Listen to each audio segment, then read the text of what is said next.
Aramutse, Yesu ashimwe cyane, reka tangire iki gitondo n'ijambo ry'Imana. Turasoma umunsi mu gitabo cy'Itangiriro, guhera ku murongo wa 5. Itangiriro ibice 6 duhereye ku murongo wa 5, uravuga ngo: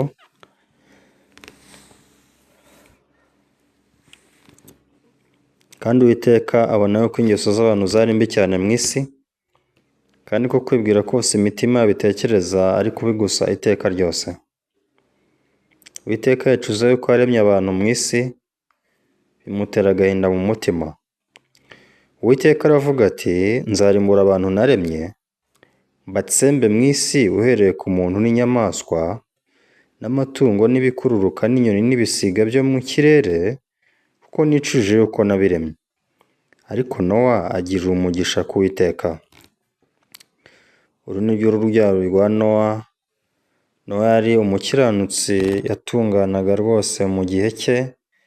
Nowa yagendanaga n'Imana, kandi yabyaye abahungu 3, Shemu na Hamu na Yafeti. Kandi isi yari yononekaye mu maso y'Imana, yuzuye urugomo. Imana ireba isi ibona yuko yononekaye, ko abafite umubiri bose bari bononnye ingeso zabo mu isi.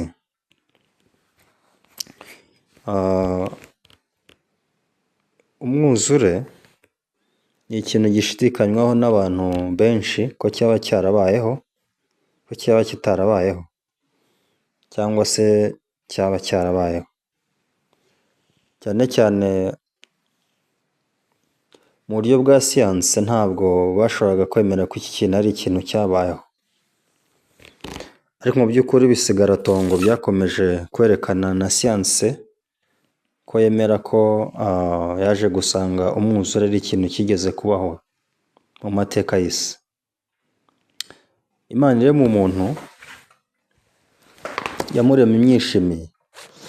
Ariko tugeze mu gitabo cy'Itangiriro ibice 6, tubona umuntu yararushijeho kubaho cyane, yarushijeho kuba mubi cyane. Tubona uhereye mu gice cya 4, Kayini yarishe Abeli murumuna we.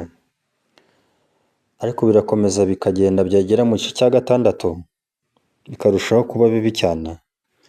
Ndetse Imana igafata umwanzuro, ikavuga ko idashobora gukomeza kurebera isi imeze gutyo, ahubwo igiye kurimbura ibyo yaremye byose, igihumeka cyose ikagitsembaho mu isi, usibye abantu ndetse n'inyamaswa, ibikururuka, ibiguruka mu kirere, ibigendesha amaguru hasi, byose ibitsimbe bishire, igifite umwuka mu mazuru cyose kiveho mu isi.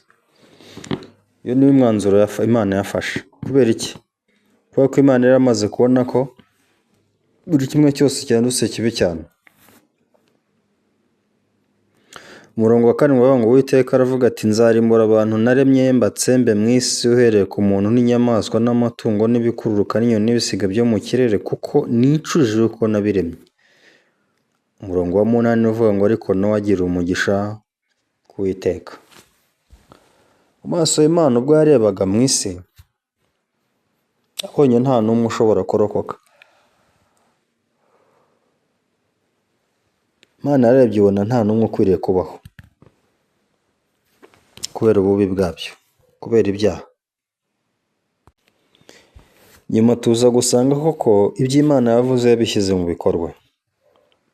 Imana yagushije imvura nyinshi cyane, igwa iminsi 40 n'amajoro 40. Buri kimwe cyose cyari mu isi gihumeka, kitari mu nkuge kirapfa.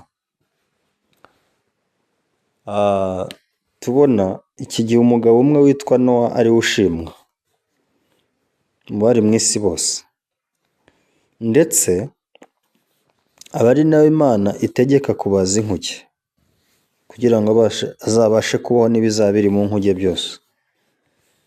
Imuha amabwiriza y'uko ayibaza, kandi arabikora nta na kimwe arengejeho cyangwa se akibuzeho. Iyo abantu babyumvise gutya, benshi bahita bihutira kumva ko Nowa we nta cyaha yagiraga, Nowa yari mwiza, ntabwo yari mubi nk'abandi bose. Ariko tubitekereje gutyo cyangwa tubivuze gutyo, twaba tubeshye kuko ntabwo ariko bimeze. Ntabwo bivuze ko Nowa we mu by'ukuri yari umuntu udakora icyaha.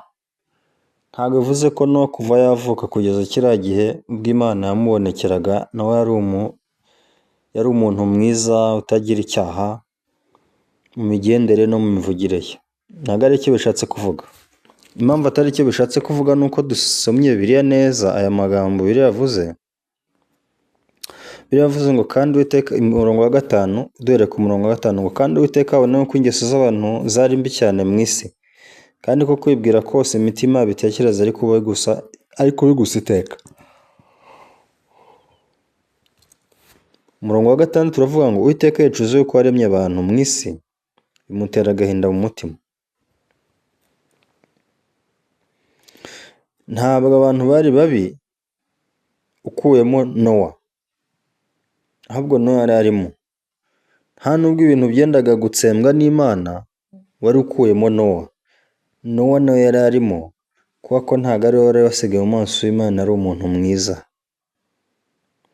Ahubwo Imana imaze guciraho ibiri mu isi byose iteka, mu bantu bose bari mu isi, Nowa niwe wumvise urubanza Imana iciye, kandi ararwakira koko mu mutima we. Nowa amaze kwakira urubanza Uwiteka yaraciriyeho ibiri mu isi byose, Nowa yabuze amahoro. Nowa yabuze amahoro kuko ibyari biri mu isi byose Nowa mu maso ye byasaga naho byamaze kurimbuka birumirwa n'amazi. Icyo gihe umwuzure wari utaraba, ariko kubera ko Nowa yamaze kwakira ijambo ry'Uwiteka muri we, kubera ko Nowa yamaze kumenya ko Uwiteka Imana ivuze gutya, ibyo ivuze ni ukuri kandi izabisohoza, Nowa yabujijwe amahoro n'iri jambo ry'Uwiteka. Murabizi ko Imana yitegereza imitima yacu. Imana irebye umutima wa Nowa, Imana iramukunda cyane. Kubera ko Nowa kwakira urubanza Imana iciye ko ari ukuri, ni uko Nowa yari yamaze kumenya ko ari mubi. Nowa ntabwo ari wa muntu widefandaga avuga ngo nubwo ndi mubi ariko ibi n'ibi ni byiza nakoze. Ahubwo Nowa ni umuntu wavuze ngo niba Imana ivuze ko abantu bose ari babi, ubwo ndi mubi. Ahubwo se ko Imana ivuze ko ugiye gukurikiza igikorwa cyo kuturimbura, nagira nte? N'iki nakora? Nowa mu gihe yari ari muri ibi, Imana yaramusanze, imugirira ubuntu. Biravuga ngo Nowa agira ubuntu ku Uwiteka. Nowa yakiriye ubuntu buturutse ku Uwiteka. Bivuze ngo Nowa, kuko Bibiliya ivuga ngo yari umukiranutsi, ntiyari umukiranutsi kubw'ibikorwa yakoze. Hari umukiranutsi kubw'ineza yarutiye abandi. Ahubwo Nowa yabaye umukiranutsi kubw'ubuntu yagiriwe n'Uwiteka. Kubw'ubuntu buva ku Uwiteka, kubw'ubuntu Nowa yabaye umukiranutsi. Imana iramusanga, imutegeka kubaza inkuge. Ikikwereka ko Nowa yari yakira urubanza rw'Uwiteka muri we, kandi yari amaze kubona ko Uwiteka ari busohoze itegeko rye ku isi, kandi Uwiteka atari businzire atarabikora. Ubwo Imana yamubwiraga kubaza inkuge, si umurimo wari woroshye, ariko Nowa yarabyemeye. Impamvu Nowa yabyemeye ni uko yari azi ko natabaza inkuge byanze bikunze aratsembanwa n'abandi bose, kuko amazi nta cyendaga gusigaza, ko buri kimwe cyose cyari kibi mu maso y'Uwiteka. Nowa ntiyavuze ngo njye ntacyo nzaba kubera ko nakoze ibyiza, mu b'Imana yavuze ari babi njye sindimo. Ntabwo ari uko Nowa bivanaga. Yavuze ati nintabaza inkuge nta kirambuza gupfa. Bivuze ngo Nowa yabajije inkuge mu gukiza ubugingo bwe.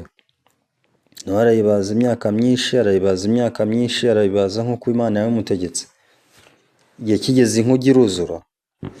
Igihe kigeze inkuge yuzuye, Imana yamutegetse kwinjizamo igifite ubugingo cyose, ikigabo n'ikigore, ikigabo n'ikigore. Ategeka kwinjizamo umuryango we. Nta muntu wari ubujije kwinjira muri iyi nkuge, kubera ngo inkuge yari yashyiriweho gukiza ubugingo bw'abantu. Ariko nanone tubona abantu bose batinjira mu nkuge, usibye Nowa n'umuryango we nibo babashije kwinjira muri iyi nkuge. Ibindi byinjiyemo ni inyamaswa. Hanyuma Imana irakinga. Imana imaze gukinga yagushije imvura iragwa. Imvura iragwa iminsi myinshi irashira. Buri kintu cyose cyari mu isi kirarengerwa. Ibiti, amazu, inyamaswa, imisozi byose birarengerwa.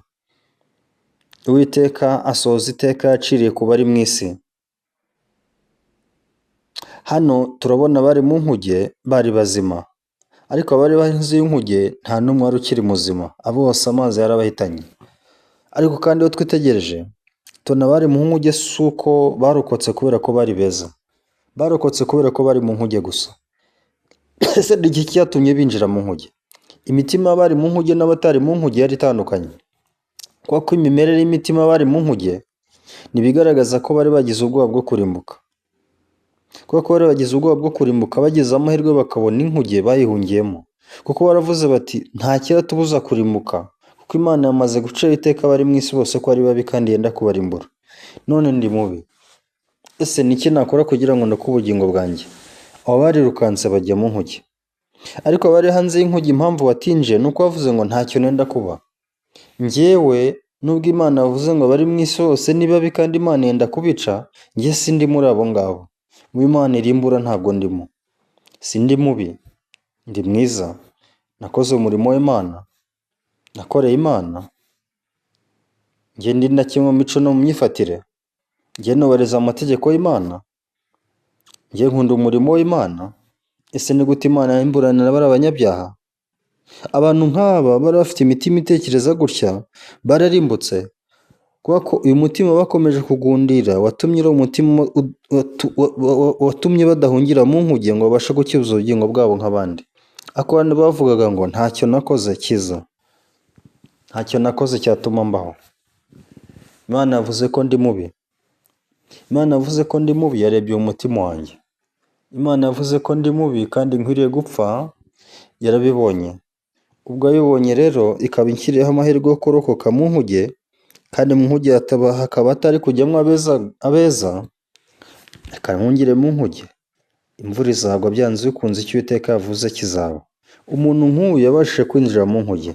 Wa muntu uvuga ngo muri njye, muri kamere yanjye nta cyiza kimbamo, niko Imana yaciye urubanza. Uyu muntu yahungiye mu nkuge, kandi ubwo yahungiraga mu nkuge yabayeho. Turabona imvura iragwa, inkuge itangira kureremba. Ubwo yatangiraga kureremba, abari mu nkuge bari bari kuririmba, abari mu nkuge bari bishimye, abari mu nkuge bari banezerewe. Nyamara hanze y'inkuge yari imiborogo, yari imiborogo ikomeye cyane. Bari barimo kwicuza, bari bafite agahinda kenshi cyane, ariko nta kindi cyari gukorwa kuko byari byarangiye. Imana yari yasohoje urubanza rwayo ku bari mu isi bose. Rero igihe cyose Imana yateguye urubanza, yagiye itegura n'ubuhungiro.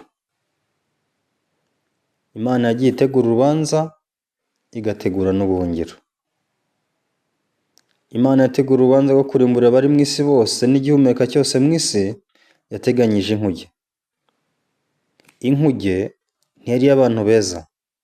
Inkuge yari iy'abantu babi, babyemeye mu mitima yabo, babyemejwe n'ijambo ry'Imana. Abo ngabo babashije gukira. Iyo dusomye igitabo cya Samweli, tubona umurwa wa Yeriko urimbuka. Ubwo umurwa wa Yeriko wategurwaga kurimbuka, biteguraga kurimbura, tubona umwari umwe witwaga Rahabu. Rahabu ubwo yakiraga abatasi bavuye mu Isirayeli baje gutata umurwa wa Yeriko, yarabakiriye kandi arabahisha. Ubwo umwami yagenzaga ubugingo bwabo ngo abice, Rahabu ntiyabashije kubatanga, ahubwo yabahishe hejuru y'inzu.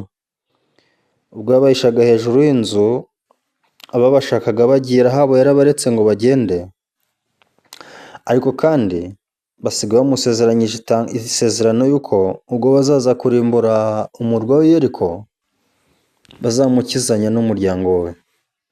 Icyo bamubwiye ni uko bitewe n'uko bari banyujije mu idirishya ryo hejuru y'inkike z'umurwa bagenda, bamubwiye ati rwose iri dirishya rimanikwe nk'agatambaro gatukura, kandi ubwo tuzasanga abo ukunda bose bari mu nzu yawe, kuko tuzarimbura amazu yose, ariko mbere y'uko tuyarimbura tuzabanza tugukizanye n'abawe bari muri iyi nzu.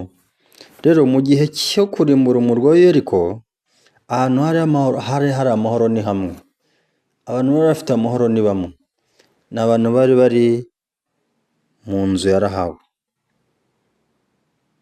Si uko batagombaga kurimbuka, kubera ko nabo bari abo Yeriko, ariko kubera ko baba bari mu nzu ya Rahabu gusa, babashije kurokora ubugingo bwabo.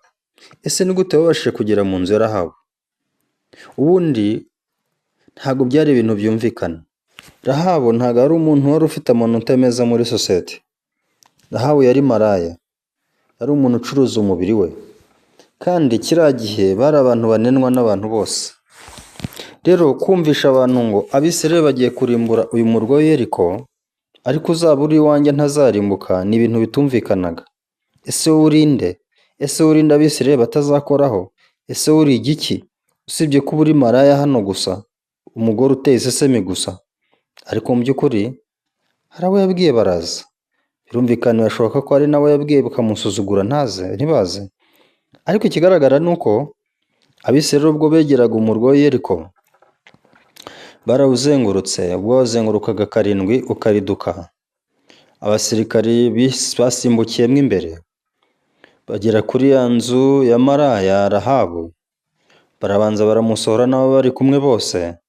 Bamaze kumusohora, uwari uri mu murwa wa Yeriko wese ntago yabayeho, wese yararimbutse, usibye yari uri mu murwa wa Yeriko, usibye yari uri mu nzu ya Rahabu.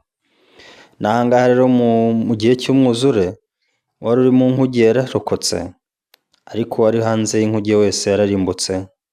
Igihe cyose rero Imana yateguye urubanza, cyangwa se yacishije urubanza rwayo mu isi, ntibikora gutyo gusa buhumyi, ahubwo Imana itegura n'uburyo bwo gukira, cyangwa se igategura agakiza.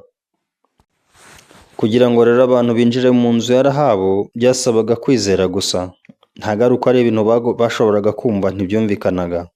No kugira ngo umuntu yinjire mu nkuge kandi ko ari ukwizera. Kwizera iki? Kwizera ko imvura izaga kandi ntihagire umuntu usigara mu isi ari muzima. Byasaga n'ubupfapfa. Ese koko ibi bizabaho? Ese ibi bizaba ryari? Ariko mu by'ukuri abashyize hasi ibyumviro byabo, bagashyira hasi amarangamutima yabo, bagashyira hasi ibitekerezo byabo, bagasigarana gusa rya jambo ry'Imana rikaba ari ryo rikorera muri bo, babashije kwinjira mu nkuge kandi bararokotse. Na n'uyu munsi niko bimeze. Ijambo ry'Imana ritubwira ko Yesu Kristo ari we nkuge yacu uyu munsi. Yesu Kristo niwe ushobora kurokora ubugingo bw'abantu uno munsi. Ese ni gute abantu bashobora kugera muri Yesu Kristo? Yesu Kristo ukuntu dushobora kumugeramo nta kindi ni ukwizera ijambo rye. Ubwo yari ari ku musaraba yaravuze ngo birarangiye, hanyuma acurika umutwe, umutima uraca. Ese icyari kirangiye ni iki? Icyari kirangiye ni uko ibyaha byacu yari aje gupfira, iyo misiyo yari ayirangije. Bivuze ngo nta muntu n'umwe wari usigaye ari umukiranutsi muri we. Kubw'icyo gikorwa gikomeye cyane cy'ubutwari yarakoze, nta n'umwe yari asize ari umunyabyaha. Ariko ikibazo ni ikihe? Abantu ntibizera ko yabirangije ibyaha byabo, ahubwo bizera ko bigihari.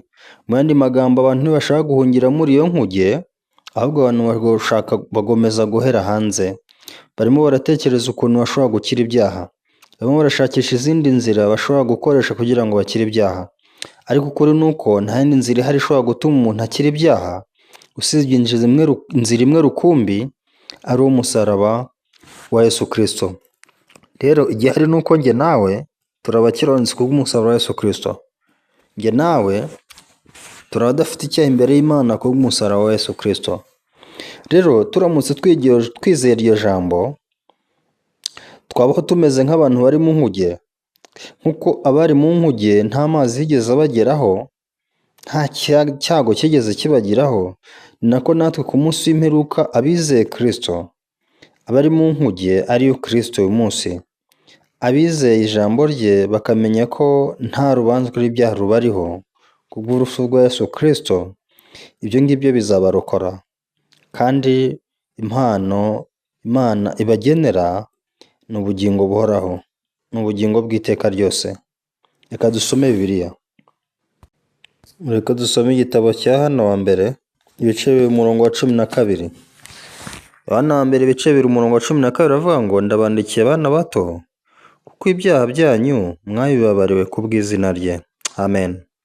Ndabandikiye abana bato kuko ibyaha byanyu mwabibabariwe kubw'izina rye. Ni ukuri ko Imana ishobora byose, isumba byose, Bibiliya duhamiriza ko ibyaha byacu twabibabariwe kubw'izina rya Yesu Kristo. Kuko mu isi, munsi y'ijuru, nta rindi zina rihari dushobora gukirizwamo usibye iryo zina ryo rya Yesu Kristo. None iyo Imana iraduhamiriza yuko ibyaha byacu twabibabariwe kubw'izina rye. Warababariwe kubw'izina rye, narababariwe kubw'izina rye, twese twababariwe kubw'izina rye. Twizera ibyo gusa nibyo bidesha ubugingo. Kwizera ibyo gusa nibyo bituma tutarimbuka. Kwizera ibyo nibyo bizatuma tujya mu ijuru. Abantu bizeye ibi baba bafite ubugingo buhoraho ku Mana. Ndiringiye ko twakwizera ijambo ry'Imana riduhamiriza igikorwa Yesu Kristo yadukoreye ku musaraba, igikorwa tutashoboraga kwikorera, ari niyo mpamvu yaje kukidukorera. Imana ishimwe kubw'imbabazi zayo, kandi Imana ishimwe kubw'urukundo rwayo itugaragariza binyuze mu kohereza Yesu Kristo akaza muri iyi si mbi, akababazwa kubw'ibyaha byacu. Amen.